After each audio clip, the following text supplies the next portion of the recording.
Okay, cool. Well, good afternoon, everybody, and welcome to our end of financial year tax tips for the 2020 financial year. I hope you're all having a fantastic afternoon.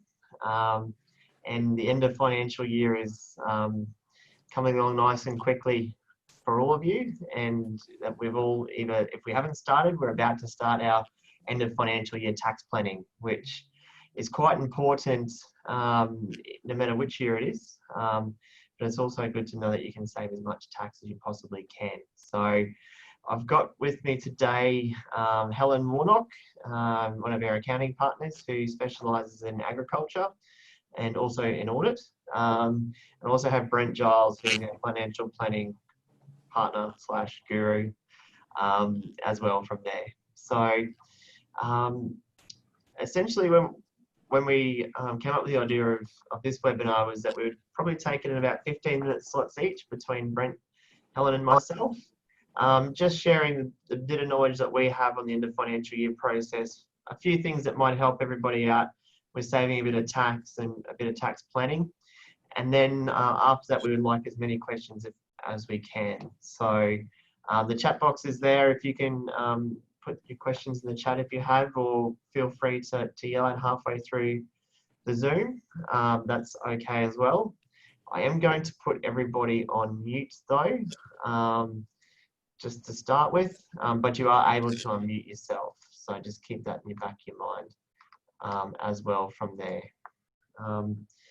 So what I might do to start off is I'll share my screen, which is here. Yeah. Okay, can everybody see the PowerPoint presentation? Yep, okay, very good. So I'm going to cover off just generic tax strategies for all businesses, so small business, medium business, large business, and what's changed for this year in particular, especially with regards to the measures that have happened with COVID-19. So the government has announced quite a few measures in relation to depreciation and instant asset write-off deductions, which is available to us both this year, which is the 2020 financial year, and also the 2021 financial year as well. So they are a good planning tool to use for either getting tax deductions in this year or working out what your tax payable amount or your tax refundable amount is this year and next year, and coming up with a bit of a tax strategy as to how you can best sort of flatten out your tax payable amounts over the years. So the first measure I was going to cover from the government was with regards to the depreciation. Now, it's been fairly well documented since the 12th of March, the $150,000 instant asset write-off. A lot of people are taking advantage of the instant asset write-off, which is really quite good.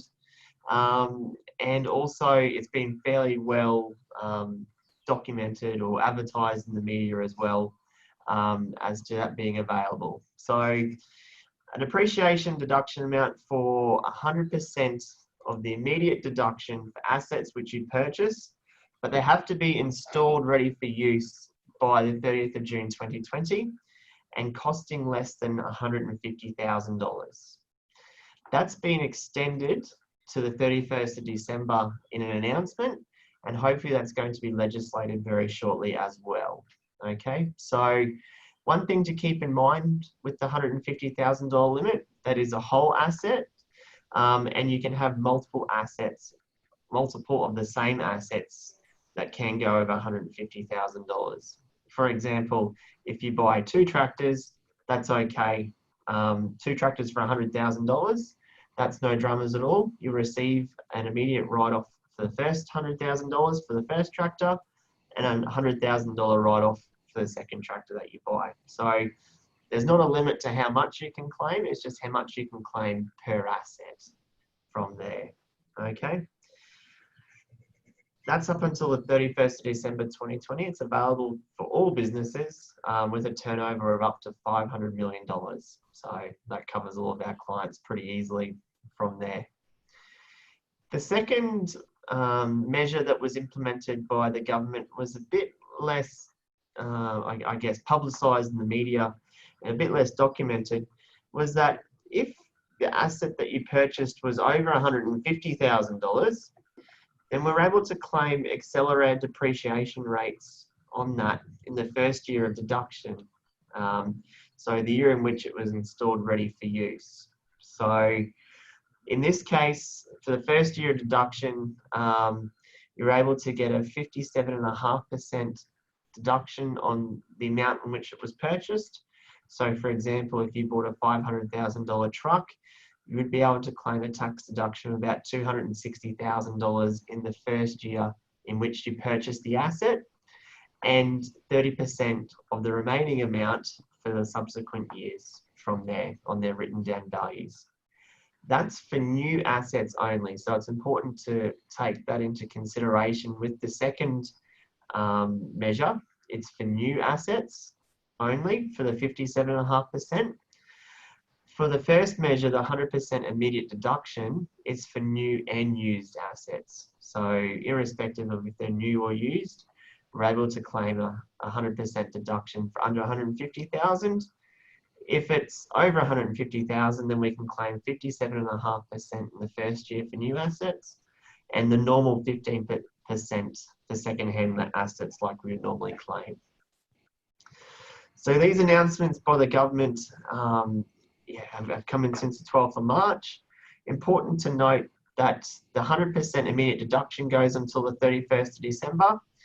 The accelerated depreciation rates for the second point go to the 30th of June 2021. Just lost my train of thought there. I think that's all I had to cover on that one. Was there a question at all in the chat box, Brent? Is that right? Or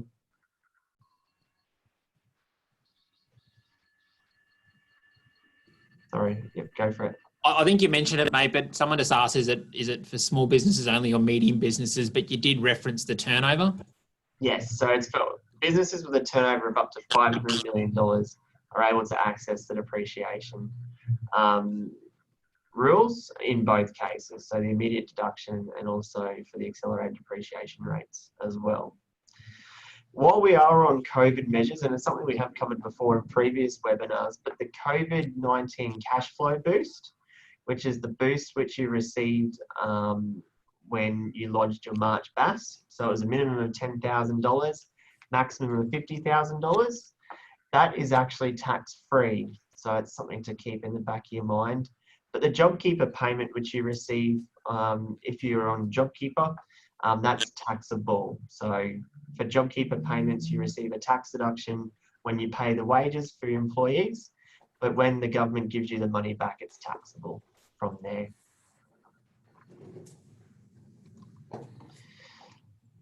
So we have also a range of other tax planning tools available to us and to our clients, which enables you to bring forward tax deductions and essentially bring your tax bill down for this financial year. So the first one that you can do is you can prepay expenses up to 12 months in advance. And these can be any expenses such as rent payments, lease payments. You can prepay fencing that's about to happen up to 12 months in advance. For those who are on the land, you can prepay money into a stock and stationation account, which is compliant, which I think Helen might cover as well. But you're able to prepay any expenses so long as they're used up 12 months in advance. So if you've got some...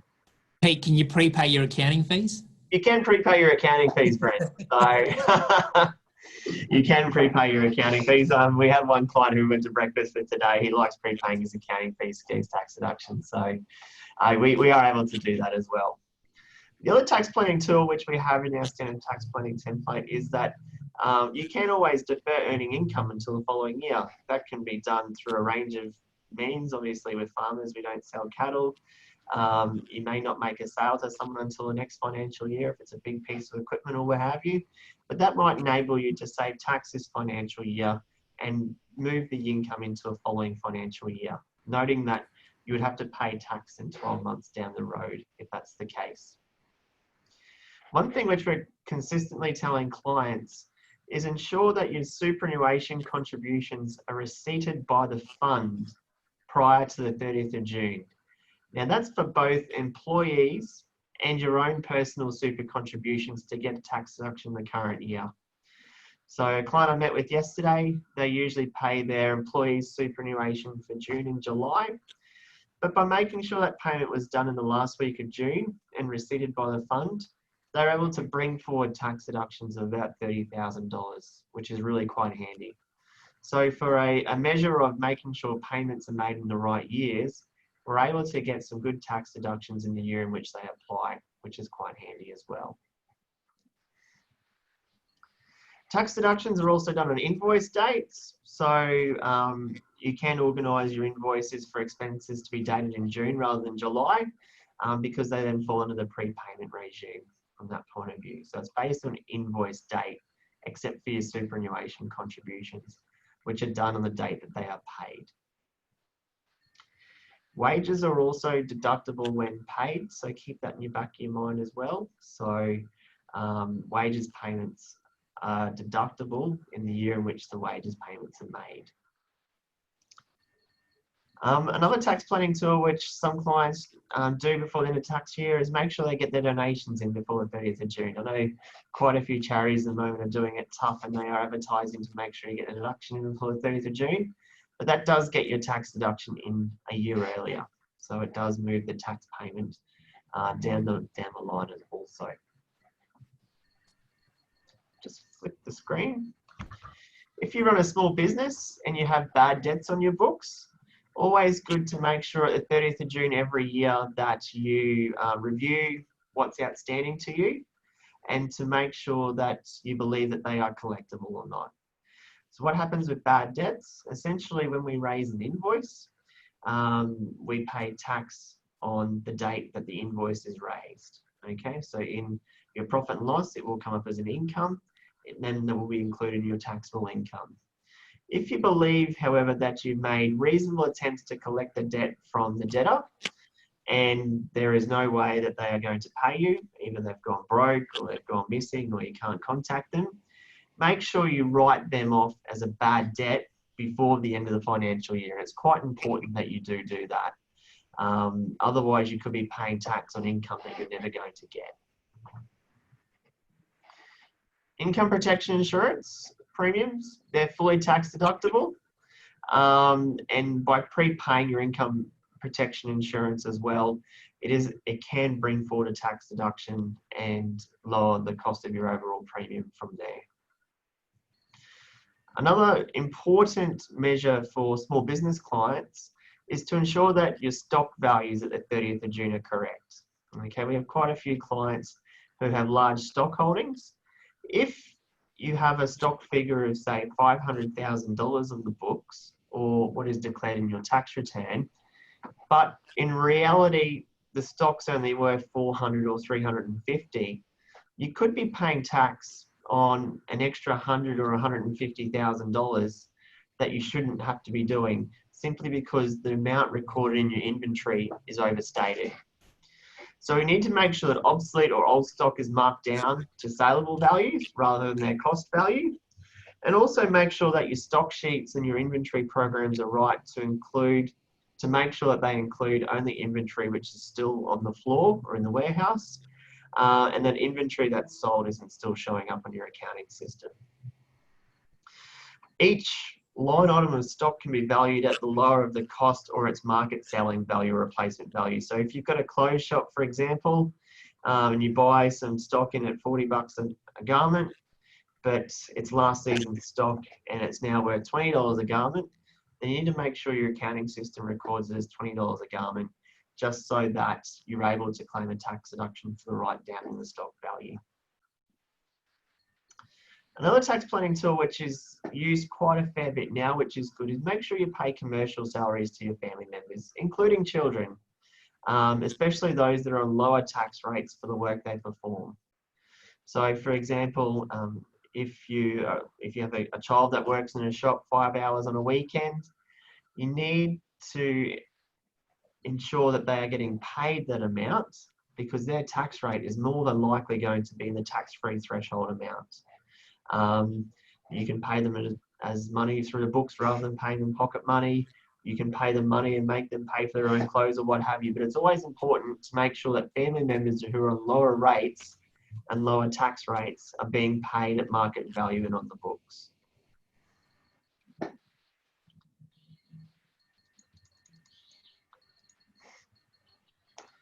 One thing that we always promote here at Canars and for everybody, no matter if you're a Canars client or not, is make sure you have a tax estimate prepared by your accountant prior to the 30th of June. That really should happen within the next week or two. What that enables you to do is get an idea today of what's happened from the 1st of July 19 up until 31st of May. Estimate out your expenses and income for the month of June and have a look to see exactly where you sit tax-wise in the 2020 financial year. That's very important to know because at this point in time in the next 2 to 3 weeks, we're able to ensure that you can bring forward tax deductions or you can put money into superannuation to save yourself tax if there is a tax payable amount sitting in the 2020 financial year. Once it comes to July or August and you haven't done any appropriate tax planning, it becomes very hard for us to then go back and save you tax because it's already happened from there. So always consider and ensure having a tax estimate prepared by your accountant and a tax planning strategy that's in place for every financial year.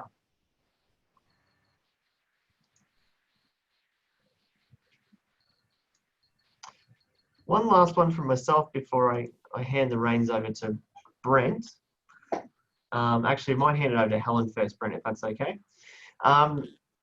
Always, every year, review your accounting structure that you're in. So whether or not you're in a sole trade or a partnership, a trust or a company, to ensure that it's appropriate, and have a chat to your accountant about it every year and say, am I still in the right structure for how our business is going at the moment? Because businesses change over time. So structures are ever evolving discussion to be had, to ensure that you're in the most tax effective structure, both for yourself and for the future, and to also ensure that any sort of future planning as far as estate planning or asset protection is taken into account with your structure. So traditional mum and dad partnerships and sole trader structures are becoming a lot less common these days. And if you're in a small business, always consider using a company structure as it has a flat rate of tax at 27.5% on earnings. Whatever you pull out of the company as a wage or a dividend is taxed at your own marginal tax rate.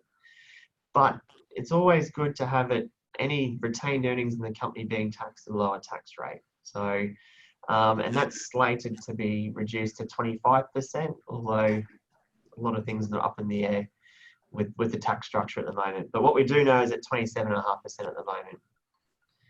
Trust structures are very common for primary producers. The reason being, and Helen will probably have a chat about this in a minute, is that you have a lot more tax planning vehicles available to you with averaging and also farm management deposits when you're in a trust structure compared to a company.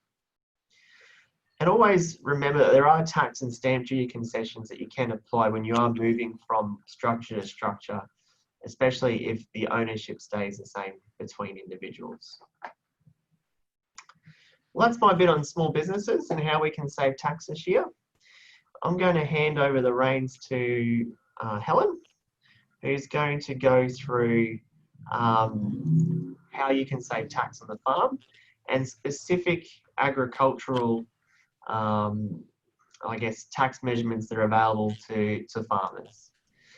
So off you go, Helen. Okay. Are you going to drive the PowerPoint? I'll drive the bus, yes. Okay, that's good.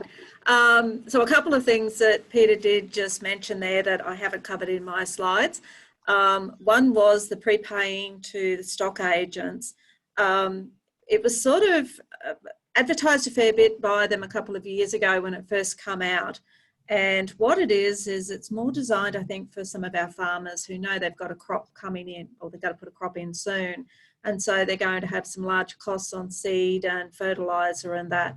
You can make these prepayments. They go into the stock agent, a special account they actually give you a reward. I just checked, Elders is currently 4.5% reward for you putting this money in, which they'll pay you monthly onto this account, but you must use it within 12 months or you lose your reward and you can't get it out. So if you put 50,000 in there and then we don't get rain or something, you don't do the crop, you can't ask for it back. It stays in this special account and you can only buy merchandise from that stock agent. So I've seen it used a couple of times initially, but people haven't taken it up of late. But it still is an option and you just check it out, or whether your stock agent's offering it on their website.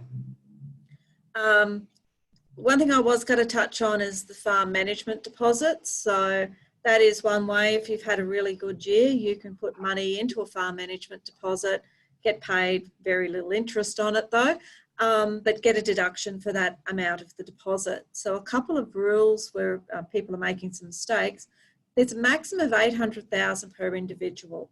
So this is worked out on an individual basis. If you're in a partnership or a trust, it's not a deduction for the entity. It's the money comes out of the partnership or the trust to the individual, and the individual makes the deposit and claims the deduction. So you don't have to, if you're husband and wife partnership, you don't have to be equal. You might have just the husband might want to put something in, the wife might prefer to just pay the tax. It can be held at different banks. There used to be a rule that they must have been at the same bank, but they changed that a few years ago. So if you're shopping around for a better rate, it's easy to have investments in multiple banks. And some of the banks do offer an offset facility against any debt that you might have with them. So they do seem to have their own rules on this. They're not offering it where your business is run in a trust and the debt is in the trust. I think they find that a little bit too complex because the farm management deposits are held in the individual's names. There is a 12-month rule. For it to be a deduction, you must have it left in that farm management deposit for a 12-month period, and that's basically to stop people putting them in June and pulling them out in July. There is a concession if you're drought declared, and you can show that, then you can pull it out without having to go back and amend that previous year's returns. That's the only time you can do that. You're not eligible to claim a farm management deposit if your non-primary production income is over 100,000. So that is anybody who's got off-farm wages, interest, dividends, rental properties. Basically look at your tax return and anything that's not primary production income, add that up. And if you're over the 100,000, then you can't put a deposit in. If you've got existing farm management deposits, it doesn't mean that they're deemed to be withdrawn or anything. They can stay there. You just can't add to it. And I just made a note there. It does return as income, obviously, if you do withdraw it, or if you cease primary production, you die or you become bankrupt. So the last two are a little bit drastic, but in a lot of my older clients' farm succession planning, they might be thinking about handing the reins over to the family members and maybe just charging them some rent on the property. Well, that's an issue if they've got farm management deposits. We've got to take all that into consideration in the plan, because as soon as you cease, I think you've only got 30 days of ceasing, then you've got to bring them back in as income. You want to go to the next slide? Thanks, Pete. I just covered a few other primary production specific deductions. So I know we've got the immediate write-off of the 150,000 at the moment, but if you're a primary producer and you put in new fencing, new water improvements, so a water improvement is anything that stores or conveys water on the property, or any fodder storage, then that is 100% deduction no matter what the value of it is. So if you want to do a massive, great big hay shed and spend 200,000 on it, you will get a deduction this year for the 200,000. One thing on the fodder storage, the shed must be used primarily for fodder storage. You can't just put a bale of hay in the corner of the machinery shed and call it fodder storage. They do say primarily, so if you have got a large hay shed and from time to time it's not full and you park a tractor in there, that's not going to make you not eligible. The purpose still has to be that primary for a hay shed. And that also covers other things like silos and anything else you want to put your fodder in. Let me just go to the next one. So this is a bit of a quiet one I come across a little while back. They introduced a refund of the luxury car tax for primary producers up to $10,000, and that come in from 1 January, but you can actually go back to vehicles that were delivered after 1 July 19. The condition is you must be a GST registered primary producer.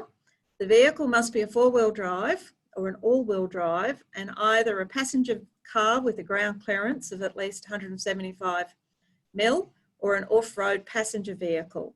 So I did a bit of Googling to have a look at that heights, because rather than stick a ruler against my Land Cruiser wagon, I have no idea. And even our little work RAV is higher than 175 mil in clearance. So it sort of, to me, makes it available for most 4-wheel drive wagon type cars that primary producers do buy. This funny little rules also applies to tourism. It's got a few more rules for tourism. So if you're in that field, it might be worthwhile getting on to us for a chat and see whether or not you're eligible for that one. So that was basically all I was going to cover with the primary production. Just a question on that one, because I hadn't actually heard of that until I looked at the slides this morning. Does that get refunded by the dealer, or does that have to be applied for? Yep, there is a form on the ATO website, which is very painful to open and fill out, because it's been set up as one of these PDFs that you can complete within the form, and then print out and then email, actually fax to them. I had a lot of trouble even printing it out myself, but I did have printed it out for another client. And basically the client fills it out, it goes to the tax office, it does have details of the dealer, right down to the VIN number of the car and everything. And that refund you've got to nominate a bank account, and they'll put the refund into the bank account. Cool. Yeah. And I snuck under the radar because it's, as I said, first time that I've heard of it. So, yeah. No, as I said, for the tourism one, there's a few more little rules and regulations on that one. Yeah. Oh, good. Very good. Mm. All right. Thanks, mate. And I'll hand over to Brent for his superannuation, how you can save tax with superannuation. I mentioned a bit of superannuation at the top with regards to how you can save tax with a business, but we can also do that personally as well through superannuation contributions. So all over to you, mate. Your spot. Thanks, Pete. Yeah, just to reiterate what Peter said earlier as well, it's very important with super contributions that for it to count in the financial year against the relevant caps, it does need to be receipted by the super fund before 30 June. So you just need to be very careful about that. And sometimes people can get caught up a bit with processing times of BPay and certain things. So you really need to check with your super fund about that. So first of all, the big one is probably these concessional contributions. So a lot of you probably are aware of these ones. The concessional contributions are the ones that give you your tax deduction or tax benefit. So if you are an employee, this is where your superannuation guarantee falls into this bucket. Your salary sacrifice falls into this bucket, and this cap is currently $25,000 per person per year. So that's always a good one. Money that goes into this concessional cap is only taxed at 15%, as opposed to what your marginal rate is. So if you're on the top marginal rate of 47%, including Medicare levy, there's a significant tax saving there by adding some money into superannuation. So as Pete said, a great tax deduction. The second part of this is only relatively new, and the government's actually done something, I think, really good here for once, and they've implemented this carry forward concessional contributions. So I don't know if you can hover your mouse over it on the slide for me, but basically what the government is allowing people to do is if you don't use your $25,000 cap in the 1 year, they're letting you carry forward for a maximum of 5 years any unused amount. So in this only started from 1 July 2018. So we've had one financial year of this. So this is really the first year you can use any of these unused amounts. So in the example on the screen, in the 2018-19 year, this potential client put $5,000 in as a concessional contribution. Therefore, they didn't use $20,000. So the accumulated amount going forward is $20,000. So this current financial year, they don't put anything in. So they have an unused amount this year of $25,000. So in this current financial year, they could carry forward $45,000 that is unused. So we're finding this a very handy strategy for either to take advantage of if you haven't had the cash flow. I've got a number of clients who've had a trigger event this year, which has popped up their income. So they might have sold an asset, they have a capital gain, they can actually bump up their concessional contributions this year. So this will accrue for 5 years. So you can see as in this slide as it goes on, there's potentially a large amount that you can put in as a tax deductible contribution in the coming years if you're not using the full cap each year. So I hope I've explained that well enough. If you've got any questions, just sing out. But just, yeah, we're finding the use of this. I've actually got another client who we're letting it accrue for last year and this year because they're going to have a large tax event next financial year. So it's going to save them a significant amount in tax. Another little one on the concessional contributions is the from 1 July 19, recent retirees that are aged between 65 and 74 that have a total super balance below $300,000 at the previous June are eligible to make a contribution into super for one extra financial year. So that's a bit of one outside of the box. But when you're putting money into super, if you're over 65, you need to meet a work test to put money into super, which the work test is a 40 hours worked in a 30-day period, and that needs to be met before you actually put the money into super. Now, another good government incentive is that they're looking to move this work test age up from 65 to 67. Apparently this is getting moved through Parliament in this week. I did hear from someone that they think that it has gone through, but I haven't actually seen any confirmation of that yet. But that's going to be a really handy one.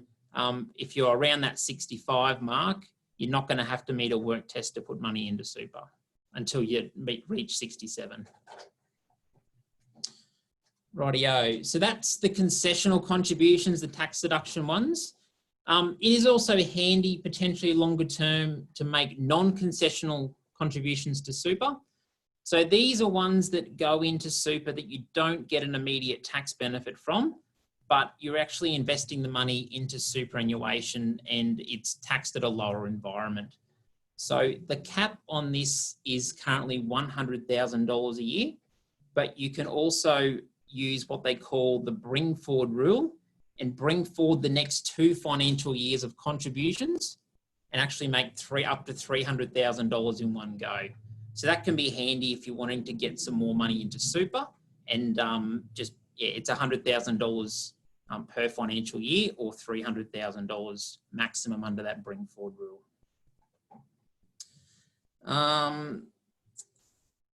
So I had there about non-concessional contributions for 65-year-olds. So that's that rule I was just mentioning where they're looking to move the work test out. They're also looking to move the bring forward date out. So the bring forward date is that you actually have to be 64 in the financial year to use the bring forward rule. They're actually looking to move that out to 67 as well. So that'll be give people a bit more flexibility and options to make super contributions. So a couple of other little tips that can be, hang on, what I'll just quickly cover off is if you're making a non-concessional contribution, you need to have a balance, total super balance of less than 1.6 million. If you're more than 1.6 million, you can't make any more non-concessional contributions. Rightio. So these are a couple of other little ones that can help. So super splitting to a spouse. So what this is often used by people where there's a bit of a disparity in balances. So husband might have $500,000 in super, the wife might only have $100,000. The husband can actually transfer some of his super contributions that he's made into his wife's account to help increase her super balance. This can be quite handy depending on your situation. If you're coming up to that $1.6 million cap, you might be better off to help offset some of those amounts to help even out the balances to get as much into super as possible.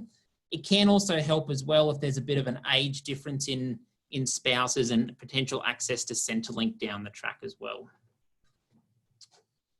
That amount is a maximum of 85% of your contributions that go in under the concessional cap. And the reason being is that with the concessional contributions, you pay 15% tax. So you can only do 85% of a split. Government co-contributions. So this is where the government gives you an extra $500 for making a contribution to super. So for that to occur, if your income is less than $38,564, then if you make a $1,000 contribution to super, then the government will automatically give you a $500 top up. When you do your tax return, that'll slide into your super fund.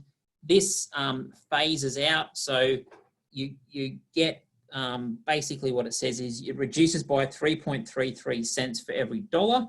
So really what it means is that once you get to $53,000 of taxable income, it cuts out.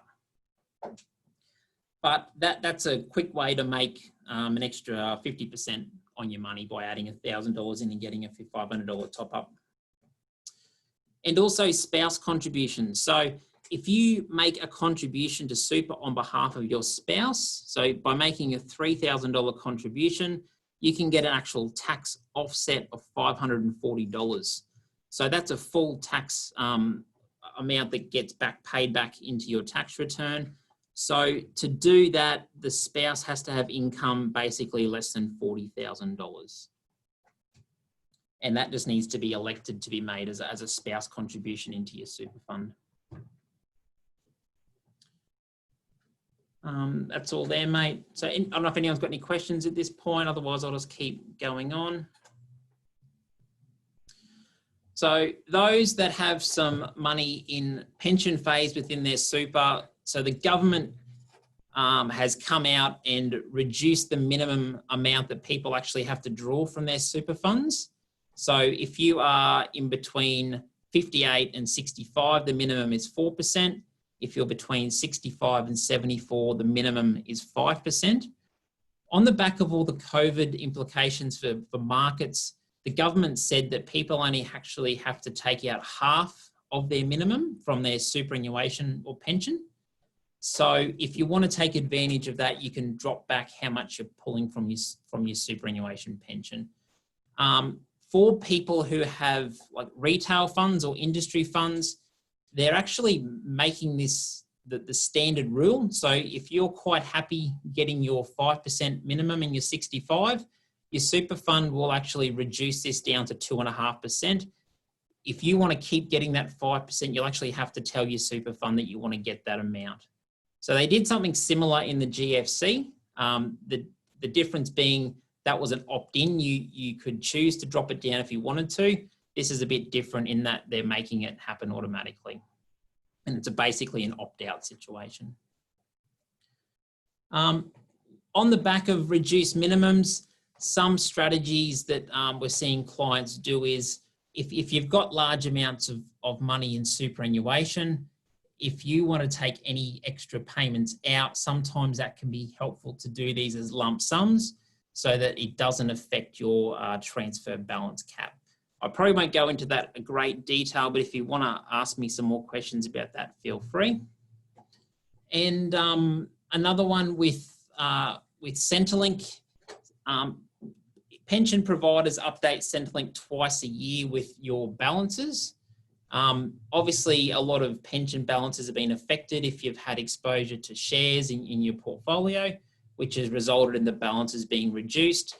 We're finding that some providers automatically updated Centrelink with the balances, but some haven't either, which means that the balances that Centrelink are holding for some clients are massively overstated, which means people aren't getting enough pension to what they should be getting. So we're recommending people check with Centrelink what pension balances are being counted so that they're getting the right pension amount. And Pete, I think that's all I had as a quick wrap up there on super. You're on mute, mate. I'll stop the screen share. That's a pretty broad, big overview of tax measures this year, isn't it, really? We've covered the spectrum of small business, primary production, also self-funded retirees. Does anybody have any questions? Brent, are you able to put the survey? We've got a quick survey that we'd like you to fill out before we do finish off the webinar. If you can paste that in there, Brent, please, for me. And does anybody have any questions at all with regards to any sort of specific tax planning strategies that apply to yourself or that you think might help out this financial year?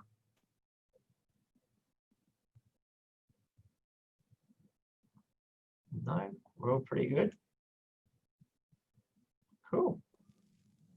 Very good. If I can get you to quickly click on the survey, what that does, it just enables us to see what you thought of the webinar today, what you think of us in general and how we present, and what future, I guess, topics that we can present on in webinars. So just to ensure that we keep on topic and we're giving as much information to our clients as we possibly can. Helen, have you got any final words on tax planning in 2020? No, nothing more to add on that. Yeah, no, very good. How about you, Brent? Any more? I think the importance is to make sure you know where your tax situation is, isn't it, guys? Always get an updated view on where your tax situation is as at now. Have a look at what strategies are available the next few weeks, and then really start to plan out what's going to happen with your tax position from there. Then from there, you can look at 2021 and budget out your tax strategies and your tax planning measures from there. Pete, as you said, I think the key takeaway I have is, like, come next financial year, it's too late. There's been a number of cases where I've worked on jobs with yourself, and there's been stuff that could have been done in the previous financial year, which would have had a big tax benefit that it wasn't done. So yeah, it's too late after the fact. Yeah, so it's important to know where you're at tax-wise now. Implement your tax strategies, and then work from there to get the outcome which works for you and works for you long term. If you don't have any other questions, I'll just give a quick plug on the one benefit, I suppose, of these times on the back of COVID is it's forced us to sort of look at other different ways of communication, and we've had really, really good support for these webinars. So we're really trying to power ahead with them. And next Thursday, we've got the last installment of the Xero series. So it's the power user, Pete, correct me if I'm wrong, but it's sort of more of an advanced demonstration on what Xero's capabilities are, which are quite large. So if you're a Xero user or want to know more about Xero, it's on next Thursday at 4:30. So cool. And I think we're going to start a podcast the next couple of weeks, Brent, is that right? So keep an eye out for that one as well, just to share our insights and educate, and I guess also give everyone tips and tricks how we go along in the future as well. So I think we're going to get that kicked off in the next couple of weeks once we quieten down work-wise. So we'll share that across our emails and Facebook and things like that. But just another form of communication and another form of, I guess, knowledge sharing that we like to do. So cool. I think Susie will send an email out with a copy of the slides and also a copy of the webinar today. So if you want to watch it again or pass it on, feel free. Yeah, if you like the webinar, feel free to email it on to friends and family and get them to watch it for your tax planning strategies as well. More than happy for everybody to do that. So that'll be fantastic. Cool. Apart from that, I hope you all have a great night. It's actually turned dark outside here at Canars, so the days are getting shorter. Hopefully they start getting longer soon, because I do like a long evening with a lot of sunlight. Enjoy the rain if it comes to you, wherever you might be, if it does come, but also keep safe in these times as well.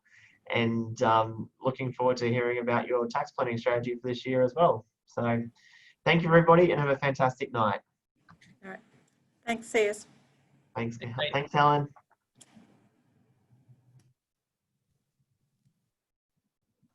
Thank you. No worries. Thank you.